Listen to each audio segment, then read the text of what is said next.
So now it's time to use the Motion Pro Slacksetter tool, measure the slack in my chain on my CBR 1000. So what I do is take the tool and push it all the way down here, stick it into a link about halfway between the sprockets, push it all the way up,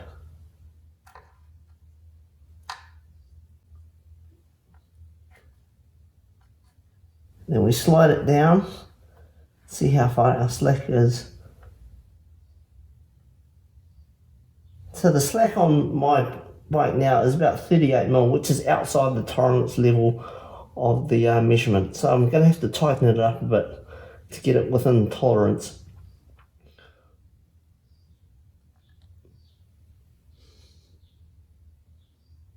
I don't know if you can see that, but that's the actual tolerance level.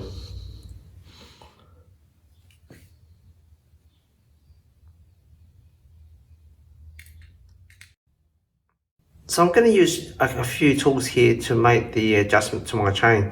So at the top we've got my torque wrench, we've got a 32mm socket head, breaker bar, a screwdriver, which I'll show you how I'm going to use that later, and two spanners here. I'm going to use the 10 and 12mm spanner. So in order to actually start the chain adjustment, all we have to do is actually loosen the axle nut. So this is where I'll take the 32mm socket and the breaker bar to loosen the actual axle nut.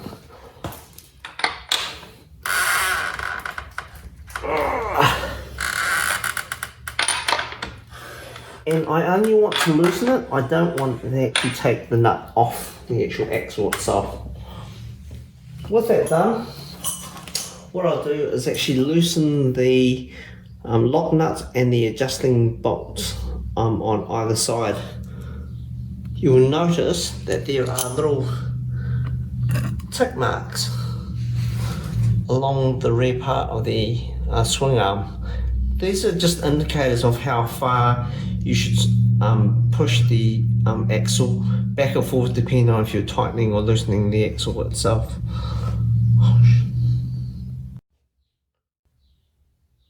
So in order to make the chain adjustment, first we have to loosen the axle nut and then loosen the lock nut and the adjusting nuts on the swing arm. So what I'll do is take the 32mm socket and use my breaker bar to loosen the nut. We don't want to take the nut off the actual axle, we just want it loose enough for us to move it around.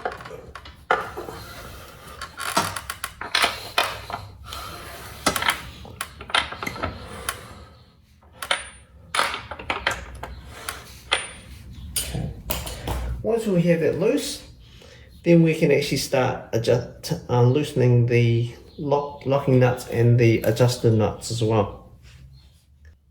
Below the axle nut, you can see there are little wee tick marks here. Those are just indicators of how far the axle should be pushed back in order to get the chain tension right. And the tick marks should be exactly the same on both sides.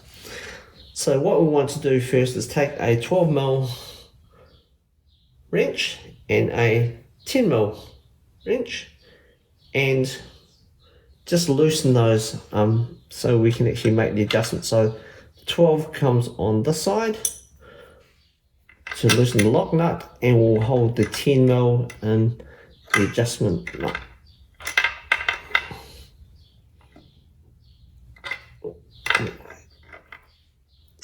And we just want to loosen those.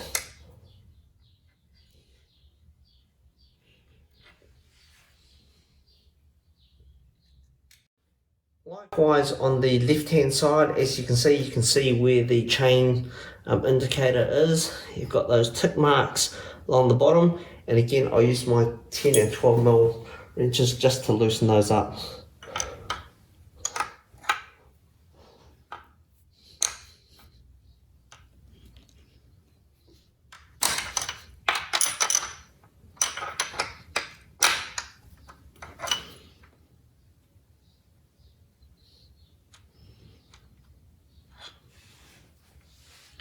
So once we've got that done, now we can actually move the actual adjusting bolts. So they have to be moved basically around the same time, well, roughly the same time.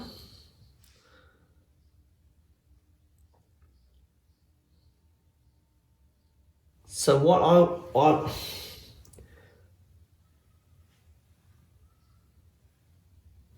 we now have to do is actually adjust the actual adjusting bolts and move the slider so it goes towards the right. And now what we have to do is adjust the adjusting bolts on both sides of the swing arm. Now they must be aligned to the ticks evenly on each side in order to get the alignment right. So if we take sort of quarter turns on each side, and we'll see how we go. You'll notice when I move this, 1, 2, I go to the other side and I'll do exactly the same as I did on the left hand side with the same number of turns.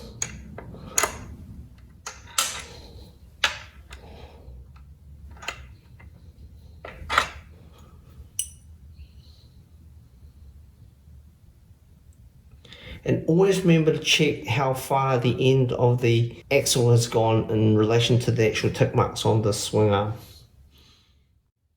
So this might take a bit of trial and error just to get it right, to get it to the right slack. Once we think we've got it right, and then we'll use the tool just to check it. So I've now adjusted it to how I think I want this. So it's up to the 6th tick mark on the swing arm on both sides.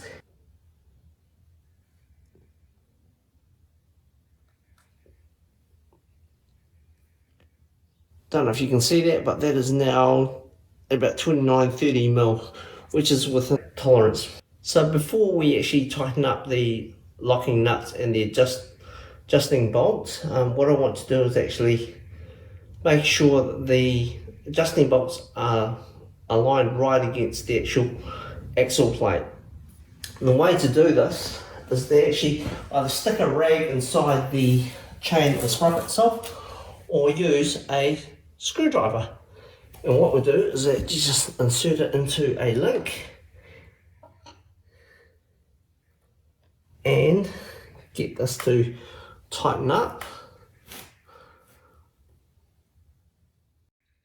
Now what I want to do is actually tighten up the axle nut, still with a screwdriver in the chain and sprocket on the other side.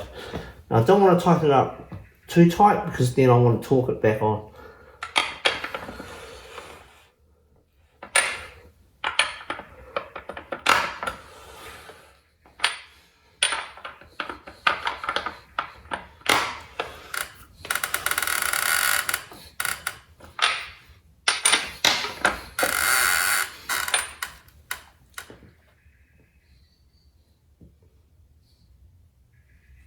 So in order to torque the axle nut back on, the recommendation in the service manual is to use 83 foot-pounds. I've already set this on my torque wrench and we'll just tighten it one last time until I hear this audible click. That's it, it's tightened up. Now to recheck the axle on both sides just to make sure it is exactly where I want it, and it is exactly the same. Now I can actually remove the screwdriver from the chain and sprocket. From here I can actually tighten up the lock nut against the adjusting bolt.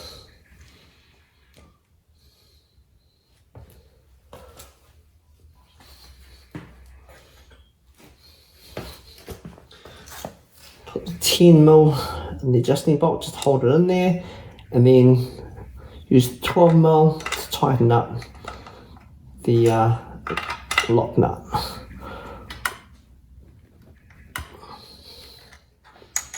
And I'll do the same thing for the other side.